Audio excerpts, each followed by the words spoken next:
guess who's back? It's Kamish, back here with Week 11 previews for Dynasty. It's been a great season, and it's going to come down to the wire for, I think, a couple of playoff spots for sure. So I got the first game here, Milan and Unnecessary Roughness 3-7, taking on Adrian and Orange Crush 4-6. It's a Yamato division battle. Right now, it's a 6-point edge by NFL.com on the projection.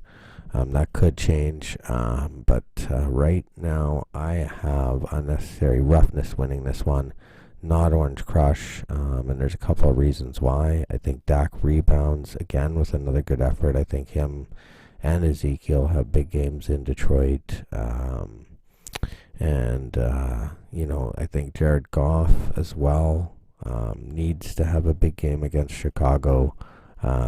Whereas Orange Crush, Mahomes clearly could have a big game, but you don't have your second quarterback in this one, so I'm going Unnecessary Roughness. Next one, it's Matthew Matsky's Marauders taking on Chris and the Vlad Jr. crew, 5-5 versus 6-4. Matthew Matsky's Marauders is right on the edge there of making the playoffs. It's going to be tight for sure. Definitely has a lot of guys on the bye, but I think those holes could obviously be filled. And when he gets those holes filled, he'll definitely be competitive against Chris. I do have Matsky's Marauders winning this one. I think with Chris having Fitzmagic at quarterback, it is going to cause some issues with Russell Wilson on the bye, and will give Matsky's Marauders an opportunity to really cause some waves in that playoff race. Next up, I got Matt and Stop Looking at My Peterman taking on Sven and Curly Lamborghini here in a Ming division. 3-7 for Matt. Hasn't been the year I'm sure he envisioned. 6-4 for Sven. Right now, NFL.com has it at a 27-point edge for Matt, and that's where I'm leaning towards as well. I know I've been betting against Sven a fair amount this year, but that's what I had on my original picks, and with Devontae Adams being on the bye, I think that hurts. Tyler Lockett's going to be on the bye for Sven, and I think this time there's legitimate reasons why he will not win this one, and Matt will get to 4-7. Next up, we got Brian and Cobra Kai taking on Justin and Ultimus Prime, the other two teams in that main division. Ultimus Prime, the clear-cut number 1 seed right now in Dynasty. I'm sure it feels good. And I'm sure it's going to feel good taking on Brian because I see it going 9-2. Right now it's a 15-point edge. NFL.com gives Justin. Lamar Jackson against Deshaun Watson. Did these guys put up a record offensive performance, much like Chiefs-Rams last year?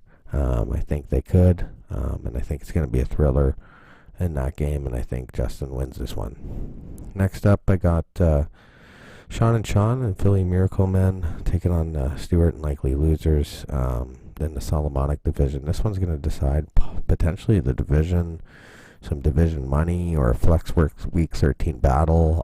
It's going to be an interesting game. Stewart's on the edge right now with a 24-point edge for NFL.com, but I'm actually going to go with Miracle Men in this one. I think they find a way to beat Likely Losers. Kyle Allen versus Matt Ryan at the top of the battle in this one for these guys. Again, I think C-Mac's going to have a big game. A lot of key pieces in that Carolina Panthers offense for Sean against Atlanta, and we'll see what happens there unless Atlanta somehow turns the corner for Dan Quinn and wants to win for their coach. I have a feeling that Carolina wins that game, and I think because of that, Philly Miracle Men wins. Next up, we got Robert and the Illuminati. They're going to be taking on Susan Zebras. 7-3 for Robert, 1-9 for Suze. Couldn't be any story, two different stories. Second versus 16th seed. We got an 8-point edge, though NFL.com says Suze is going to win. And you know what? Looking back on my original pick, I had Suze to win, and I'm not going to change it. I think Suze has had bad luck all season long. You look at the points for, she would be in top 8, I believe, and it just hasn't worked out for her in the games that she's played. But I am fearful that obviously TB12 and Elliott are going to put up big games for their respective legacy teams, but I am going to go with Suze with a shocker here just to make it a little bit more interesting in the seeding for the playoffs. Next up, we got Joshua and Life's a Mitch. He's going to go out and take on Subotica Spartans, and that's going to be a tough one, obviously. Subotica Spartans sitting at 7-3, Life's a Mitch 4-6. 10-point edge right now. NFL.com has Doosan. I got Doosan winning this as well. I mean, Doosan, I think he's been, one of the more consistent teams in Dynasty. He's got the right guys that'll peak, catching Kelsey.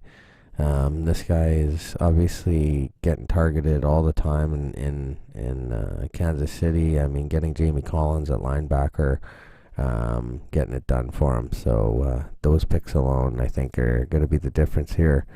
And Spartans finds a way to get 8-3. Next up, it's game of the week. And you'd have to say, why would two mediocre teams of 5-5 be the game of the week? Well, clearly because there's so much playoff implications on the line here. You can see Lucas is in the 8th seed, but me having the same record, if I can win this one, I can leapfrog him into the playoff battle. You can see it's a 5-point edge right now for NFL.com going with Lucas. And I'm going to go with Lucas in this one. I think he finds a way to win with and here's the reason why. I think that game with Pittsburgh and Cleveland's going to be run heavy. And because of that, Chubb and Connor have big games on Thursday night primetime. And because of that, obviously, Baker Mayfield won't get as many points for me. And I find Lucas will go 2-0 against me in the division and find a way to hang on to that playoff spot. Anyways, that's week 11, guys. Week 12 is going to hit here soon, and then week 13 is flex week. So be ready for that. Looking forward to it. Have a good week.